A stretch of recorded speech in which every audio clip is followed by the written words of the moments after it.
Hello সেওসিদি। Hello. এক্সেলে যে ডেটাগুলো আছে সেই ডেটাটা আপনি একবারে না করে কপি পেস্ট না করে একসাথে আপনি ওটাকে কপি পেস্ট করতে পারবেন, মানে নেমের জায়গায় নেম, নাম্বারের জায়গায় নাম্বার। তো একটু করে দেখান দেখি। ফার্স্টে কন্ট্রোল শিফট করে ডাউন অ্যারোটা প্রেস করে সিলেকশন করে নিলাম, করে F5টা প্রেস করলাম, করে আমি স্পেশাল ক্লিক করলাম। স্পেশালে ক্লিক করে প্রথমে কন্টেন্টে গেলাম, গিয়ে আমি টেক্সটটাকে রেখে বাকিগুলোকে আমি ডিলিট করে দিলাম। ডিলিট করে ওকে করলাম। ওকে করে আমি এবার কন্ট্রোল সি প্রেস করলাম, করে আমি নেমের নিচে ক্লিক করে কন্ট্রোল ভি করলাম, ব্যাস নাম এসে গেল।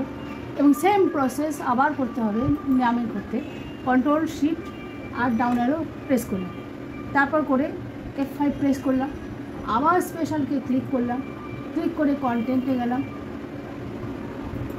তারপর নাম্বারটা রেখে বাকিগুলোকে আমি ডিলিট করে দিলাম, করে প্রেস করলাম, করে আমি কন্ট্রোল সি করলাম, নাম্বারের নিচে ক্লিক করে কন্ট্রোল ভি করলাম, নাম্বারটা এসে গেল। খুব সুন্দর হয়েছে।